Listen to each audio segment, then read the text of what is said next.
Hi, Mark Anderson, ICT Evangelist here. So this is AutoDraw, available for free at autodraw.com. And looking around the screen, particularly on some of these tools on the side here, you might have an inkling as to what the site might be about. But with a bit more investigation, if we just go onto this menu here, we can see at the bottom here it says this is an AI experiment.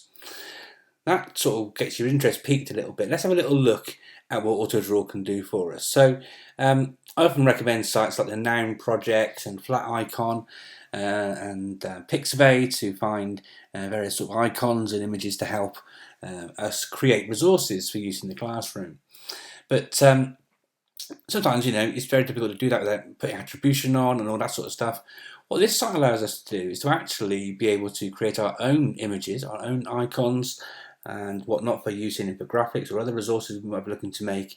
It's a fantastic little tool, and it attempts to recognize what it is that you're drawing. So let's say, for argument's sake, I'm a science teacher and I want to create an icon or have an icon that represents a piece of apparatus in the classroom that we might use for experiments. And we can see straight away as I'm starting to draw the thing here, and it's not very good, and it could be a dress even, but you can see it's recognised that it could be one of these things. And in fact, this is what I was trying to draw just here.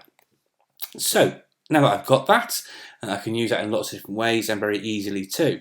You may have noticed over here I've got a download option, so I can download that as a transparent image. I can drop that onto any background I want to. I could have created it, by the way, just coming out of here now.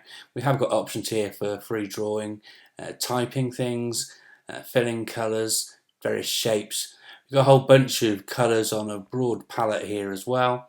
We can zoom in on things if we want to and undo if we make a mistake. What we can also do is we can actually resize this to make it much bigger if we want to.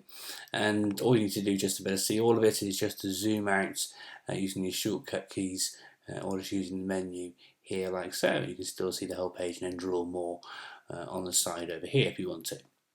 So that's autodraw.com. It's super useful, super helpful.